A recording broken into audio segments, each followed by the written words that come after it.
You're watching ABC10 Plus This Week. Hello, I'm Laura Painter. You're watching ABC10 Plus This Week. Governor Newsom's deploying CHP crime suppression teams in 6 regions across California, including Sacramento. But not everyone is on board. And Sacramento's new City Hall camping ban is now in effect. We talked to people impacted. Then we hit the back roads. John Bartel takes us to Oregon to ride the Alpine Slide. ABC10 Plus This Week starts right now.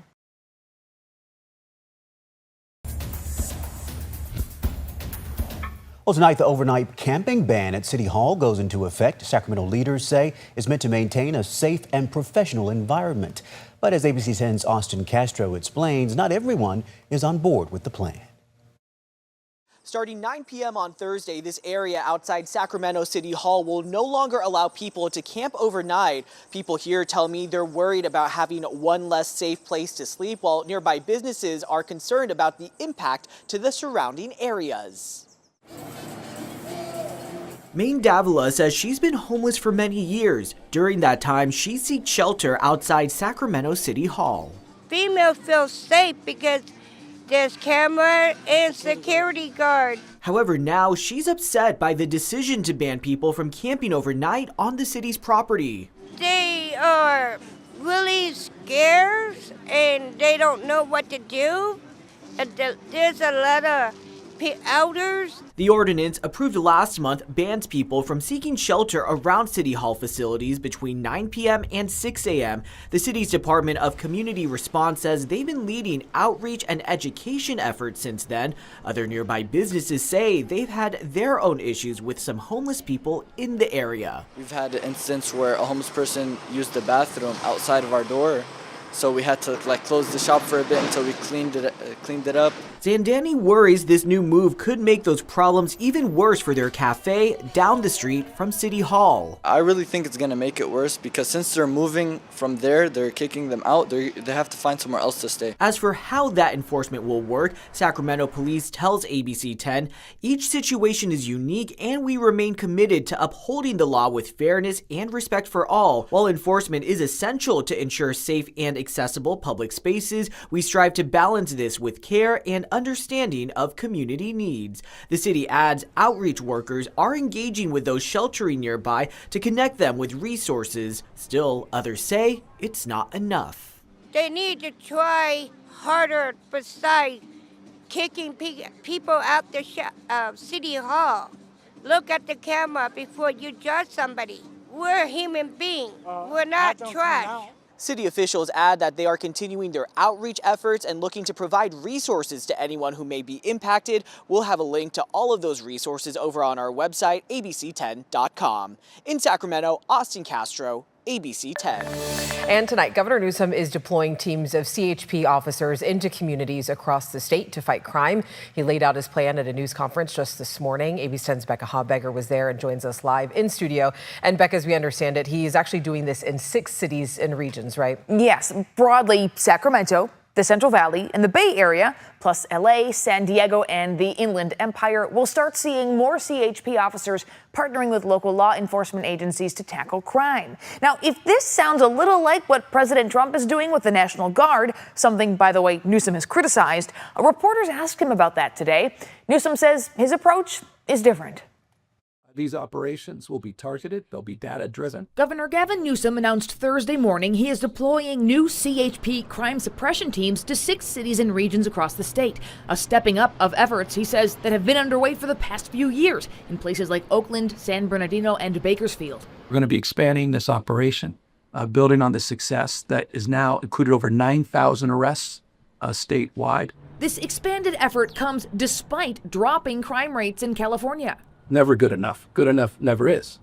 Success is not a place or a definition. Success is a direction. There is no having made it as it relates to the issue of crime suppression. Newsom has been critical of President Donald Trump for deploying the National Guard to suppress crime in Washington, D.C.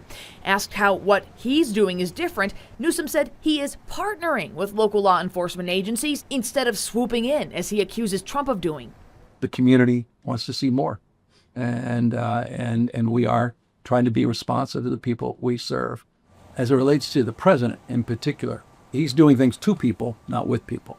It's a point of profound and consequential contrast. He's de facto militarizing American cities. Newsom appeared with the CHP commissioner, both of whom declined to say exactly where in these communities the targeted efforts will take place, since they don't want to give criminals a heads up. Republicans agree that the state needs more resources to fight crime, but they say that should be done by funding Prop 36. Passed last year by 68% of voters, Prop 36 is the Republican-led effort to crack down on retail theft and drug crimes and provide drug treatment for offenders. Republicans have criticized the governor's hesitation to fund the initiative. Ultimately, he provided a fraction of what they wanted in the budget. $100 million for 3 years, when we think it's about $400 million every year. That's a big difference. Senator Tony Strickland says he doesn't think Newsom's CHP surge is the right way to tackle crime. I believe this press conference is nothing more than him knowing that he failed to keep people safe in California. Newsom says the numbers tell a different story. California's 2024 homicide rate was the second lowest it's been since at least 1966. And last year, overall violent crime decreased 6% compared to 2023, and property crime dropped 8.4%. He also points to legislation he passed last year, separate from Prop 36, tackling retail theft and property crime. Still, we are mindful that we have a lot more work to do, and that's precisely why we are announcing this today. we reached out to the Sacramento Police Department to get their take on CHP's increased presence in the community. They said they're aware of the governor's announcement and will continue working with CHP and other public safety partners to keep Sacramento safe. Alex. All right, Becca, thank you. California lawmakers are doubling down on ensuring the controversial high-speed rail project continues, and that's despite ongoing funding issues and delays. In a new update, the state is detailing how much money is needed to finish the project and when people can expect to see it finally running. ABC 10's Jeannie Nguyen has followed high-speed rail's development for more than a year, and she's here now with the latest.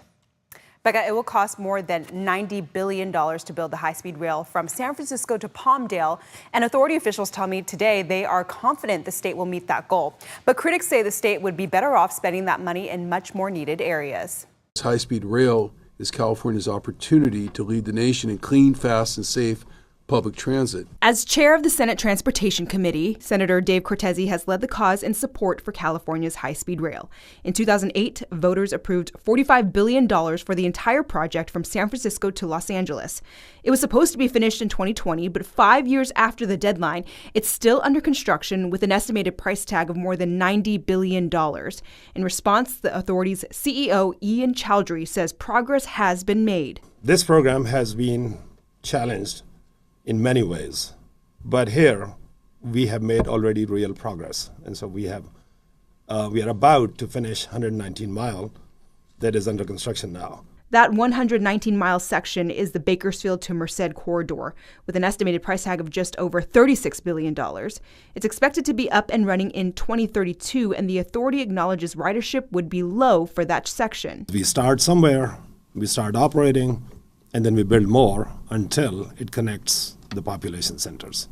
The goal is to start operating other portions by early 2038 with long-term state funding. Governor Gavin Newsom has proposed $1 billion a year from the Cap and Invest program through 2045, which is what the authority's hoping the legislature will approve. The Trump administration has already pulled $4 billion from the project. In response, Republican Senator Tony Strickland says this project needs to go back to the voters. We need to pull the plug on the high-speed rail. At the very least, let's send it back to the voters and let them decide if they want to spend billions, over $100 billion on high-speed rail. As the vice chair of the Senate Transportation Committee, Senator Strickland says the money could be better spent tackling other pressing issues in the state, like crime. I think the most essential role of government is public safety. We would be better spent to spend this money on fully funding Prop 36 and keep us safe across the state of California. Ultimately, the High-Speed Rail Authority is confident it'll get the funding from the legislature. And when it comes to private investors, the authority's CEO says there are ongoing conversations and that these private investors are waiting to see what resources the state is providing before making any decisions. Becca. Jeannie, thank you.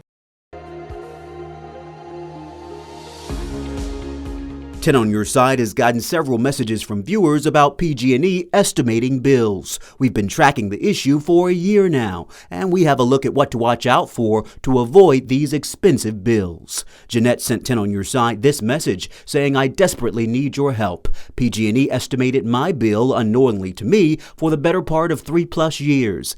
I've been here 15 years, so there's no way of knowing how long it actually went on. They've billed me for over $1,000 in 3 months this summer. I called up a PG&E representative who left us a voicemail he said we could share with you. PG&E sends more than 99% of bills out on time, but there are situations where bills can be delayed or estimated. We apologize for any inconvenience to customers. While we resolve the situation, we won't interrupt customers' service. So I want to show you what to look out for. This is a sample bill. Always read your statements closely. If it includes this message saying this is an estimated bill, call PG&E immediately. PG&E says in the event that a smart meter stops communicating, they may estimate the meter reading based on the customer's past usage. When this happens, customers are made aware with a note on their bill. When they replace the smart meter, the analog reading is recorded and the customer is issued an updated bill that accurately reflects their real usage. The new bill will include a credit if actual usage is lower than the estimated amount, ensuring that the customer is made whole. But as our investigation reveals, that can sometimes be months later. PG&E is now researching Jeanette's billing concerns to see what can be done to address the issue. Stay with us for updates. Meanwhile, do you have an issue and don't know where else to turn? Email me at onyourside@abc10.com. Stockton neighborhood is demanding action after multiple cases of mail theft. Neighbors say their community has actually become a target. As ABC10's Austin Castro explains, they're demanding action. This cluster mailbox here is just one of several that people living in this neighborhood say they've had their mail stolen from. Residents are now taking extra steps to try to protect their mail and hopefully bring an end to this headache. For months, people living in Stockton's A.G. Spanos neighborhood have been fed up with mail thefts. Yeah, really found out by getting notified that one of her prescriptions was shipped and had arrived. It wasn't there. Neighbors like John Schultz believe someone may have a master key to multiple mailboxes. I had thousands of dollars in checks stolen. They took a utility bill and was able to get my wife's identity and to open up their own bank account. Schultz is so fed up, he installed a motion sensor on his mailbox to help catch the thief. It sends off an alarm and notifies me. So I put that in last week thinking, okay, what night is it going to happen? And then within 4 days of after installing that, Sunday evening at 9:23 p.m., the motion sensor goes off. His motion sensor doesn't have a camera, but a neighbor's camera captured this video on August 15th. A person in a white vehicle easily opening up the entire cluster mailbox, taking what they wanted and driving away. People living here reported the thefts to Stockton police, who turned it over to the U.S. Postal Inspection Service. There are active investigations currently ongoing in northern Stockton. So we are working these cases and we're following up on them and trying to get convictions on these criminals. Postal Inspector Jonathan Lanning says this type of crime could rise to the level of federal prosecution as they work alongside local law enforcement. It does take time to see these results, and oftentimes it can feel frustrating in the interim, but it is something that we are actively investigating. Neighbors say they'll keep doing what they can to protect their mail, but want investigators to put a stop to it. And as for their message to the person behind these thefts, I just want you to disappear, because just get out there and get a real job, earn an honest living like the rest of us. The United States Postal Inspection Service is continuing their investigation on these cases. If you have any information regarding their investigation, you are asked to contact them. In Stockton, Austin Castro, ABC 10. Nearly 4 months after the final harness racing at Cal Expo, a different sport is closing in. The Cal Expo board Thursday approved an agreement with Sacramento State to start negotiations on a new football facility at the old grandstand. It was never that it wasn't going to work on campus. It was more so that Cal Expo provides an opportunity for us to go bigger. It's a much larger vision for what we want to do with athletics. A bigger footprint with room to grow in the future.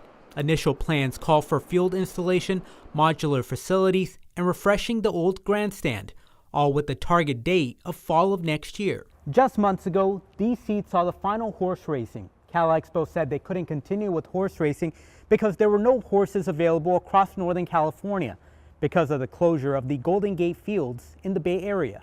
Look, there's not a venue in the area, in the region, that has this many parking spaces. We're a public agency, they're a public agency. We have a lot in common.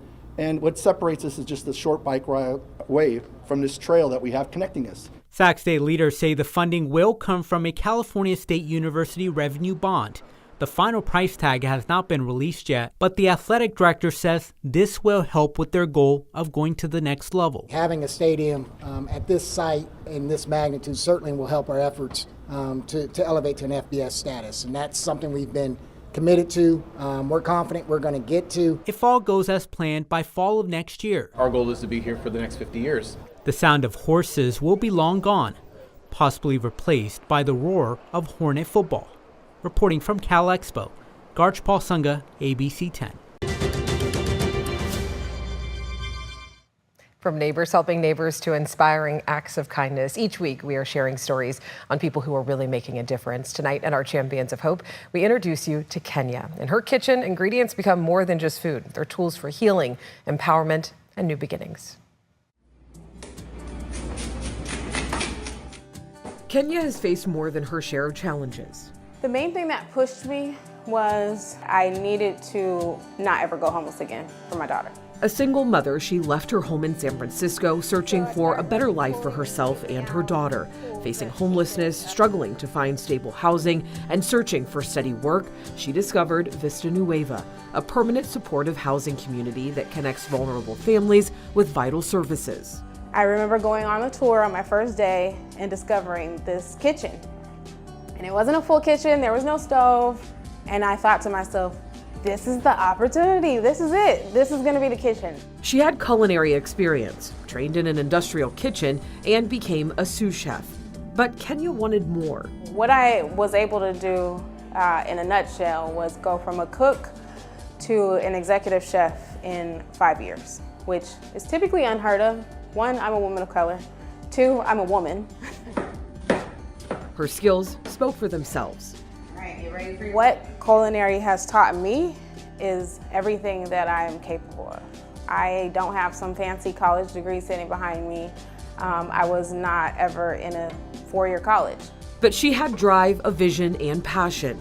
She took a job as a program manager at Vista Nueva and pitched a culinary program that would change her life. I've been able to create my own business and start my own business.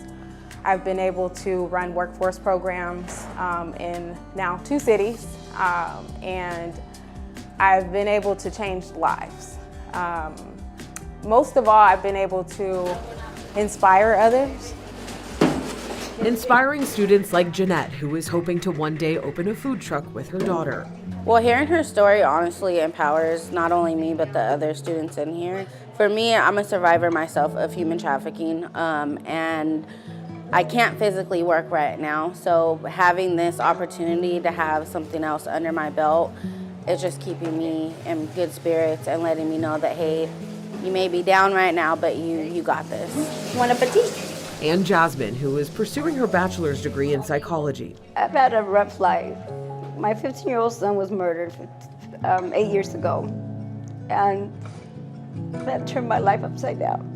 But my husband has helped me to be very hopeful, to not give up and keep moving forward no matter what. And I've devoted myself to this class a lot. Kenya is helping Vista Nueva residents take the next step. I've been able to create MOUs with restaurants and small businesses. They would at least take a look at our graduates, interview them, and hopefully hire them. But Kenya says the greatest job of her life will always be being a mom. I think that she has been able to see like night and day. Now is watching me sign leases without having to second guess my income or whether or not we qualify, which is just a different kind of freedom. Now, the culinary training program hopes to expand, so if you do want to learn more or if you're feeling generous and want to donate, you can find this story on our website at abc10.com.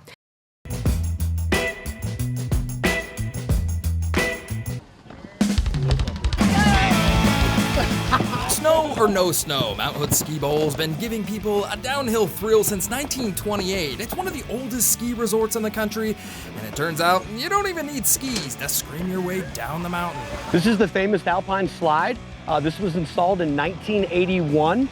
So families have been riding this for generations, but it's almost like a winter bobsled. You're coming down the mountain, you've got some high-end corners, and you've got the view of Mount Hood your whole way down. Before fiberglass sleds and the summer bobsled runs, this place was making ski history. In 1928, the first jump hill was installed. In 1937, the first rope tow. And by 1946, the first two-man chairlift. Why do they call it Ski Bowl? Ski Bowl, it's a giant bowl up top. So they just named it as simple as Ski Bowl. Well, you better not be afraid of heights, because if you want to ride the Alpine slide, you must first jump on the chairlift, which takes you up 2,000 feet in elevation in a matter of minutes. The ride down, though, well, much faster. You can reach speeds up to about 40 miles an hour. A lot of these kids, you'll see they're kind of breaking around the corners and taking it slow. And the speed is up to you. So we do have two tracks. We call one the scenic track and one the experience track. Go! Once at the top of the slide, gravity does the rest of the work. A handbrake between your legs controls your speed, but I suggest letting it rip. This quarter-mile track has two side-by-side runs, one scenic and one for the thrill seekers. Either side has an amazing view of Mount Hood. In fact, it's so beautiful that my wife and I got married at Ski Bowl back in 2017. And if sliding down the mountain isn't enough, Ski Bowl has a full amusement park in the summer with go-karts, bungee jumping, and a high-flying treetop obstacle course. That's a long ways down! Well, from the ski slopes in the upper bowl to the warp speed alpine slide in the summer, Mount Hood Ski Bowl has been making memories for nearly a century now. From the Alpine Slide at Mount Hood Ski Bowl, I'm John Bartel. Hope to see you on the back roads.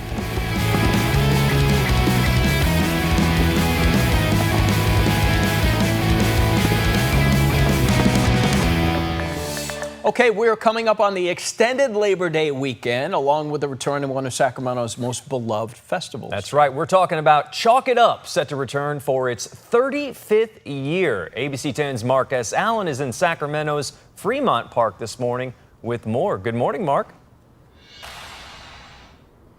Hey, good morning to you, Jay. I can't wait to share this with you. If you're looking for something to immerse yourself and find out what the best of Sacramento is all about, Jay, you got to come down to Fremont Park. It is the Chalk It Up Festival. Cynthia, over the last few minutes, has been doing this, but I am telling you, one by one, artists from all over the world descend upon the park and transform it, and it's really amazing. What I would like to thank Cynthia for right now is for my cheat sheet, because really, if I forget what to talk about, let's see, there's a beer garden. Yes, there's a Drink It Up station, food trucks, there's snow cones for the kids, music, and the emphasis over here, free. It is free family fun. Permission to interrupt your work, Cynthia. Is that okay? Yeah. All right, Cynthia, introduce yourself. Hi, I'm Cynthia Barrows. Yeah, and what brings you down? What made you want to be a part of the Chalk It Up Festival? A friend of mine, Marsh Wildman, was an artist out here about 5 years ago, and I mentioned wanting to do it, and he said, try it. Yeah. It's fun. And it's amazing. Right now she's just getting the outline going, but imagine what this becomes. Take a look at what the park looks like once it does transform. Hundreds of artists from everywhere, music playing at all points of the park.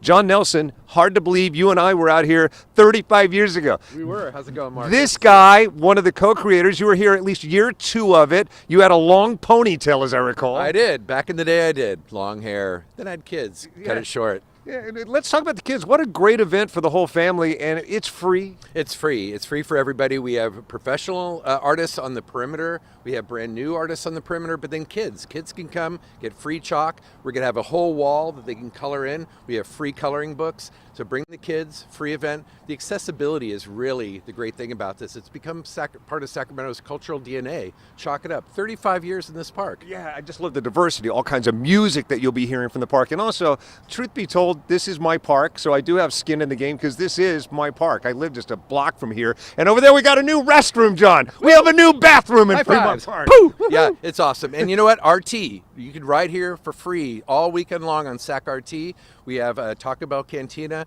presenting this event. And we also have Hot Dog on a Stick, who are giving free coloring books to kids. So it's really Saturday, Sunday, Monday. It's free. You can come here. The official hours are 9 to 5, but you can come here anytime. Walk the perimeter on Sunday and Monday. Pro tip, those are the days to come because the art is on the pavement and it's awesome. Yeah. But you know what happens on Tuesday?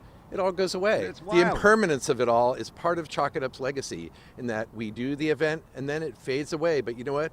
The results, the money that we give back to art educators lasts all year long. Got it. And what's cool that, I mentioned that structure over there, brand new facility. One side of that, a wall, you have one of the preeminent artists do almost like a giant coloring book for the kids. Like a coloring book. Kids can come up, they can color it in. So you don't have to be a pro artist. We invite everybody here. Everybody's welcome to Chalk It Up. There you go. Coming up next hour, we'll see how far Cynthia has come, and also we'll meet some of the musicians. Back to you. Amazing. I think we're talking about what a great event it is, and I'm like, now that there's a new bathroom, I'm all in on this thing. Yeah. I mean, this is gravy at this point, right? Yeah, and John pretty much covered it. Hey, quick suggestion, Mark, because I know you're actually pretty good doing stuff. Could you draw a little picture of Jay? Yes. On the pavement to have people move to the 7 to 9 a.m. streaming show to see the end result of that? Could we do that? 100%. I'm on it. I'm now stalking his Instagram to find the picture that I wanted to reproduce. The likeness of Jay, coming up next hour. Back to you. There I can't you go. Wait to see No, it, he's sir. actually good. Marcus Allen, he. Of course he is. Oh, yeah, he's good at everything. All right. After nearly 8 decades, the end is near for the Modesto Nuts. The single-A affiliate of the Seattle Mariners is hosting its final homestand this weekend against the Stockton Ports. As ABC 10's Gabriel Porras reports, by Sunday, 79 years of minor league baseball in Modesto will come to an end. Beneath the towering stadium lights, the stands are being swept and John Thurman Field is being prepped.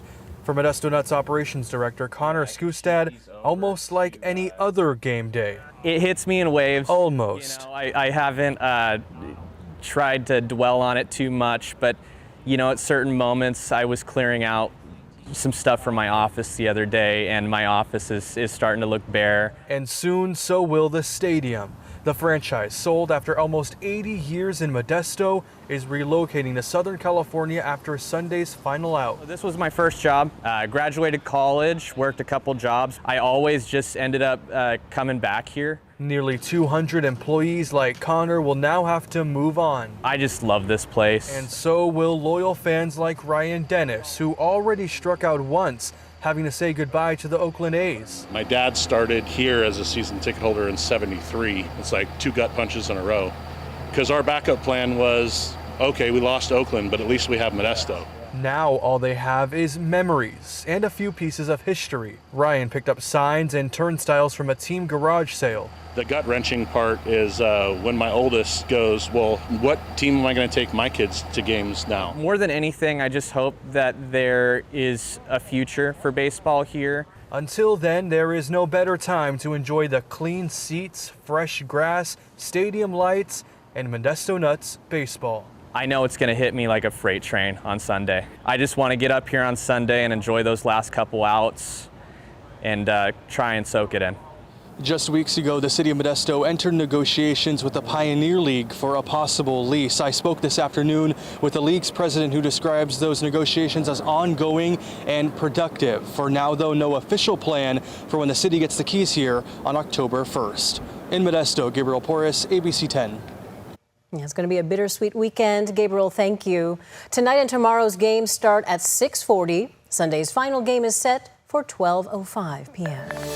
Thanks so much for watching ABC 10 Plus this week. We're here 24/7 on the free ABC 10 Plus TV streaming app. You can get your local news and weather anytime, anywhere. I'm Laura Painter. Take care, and I'll see you next time.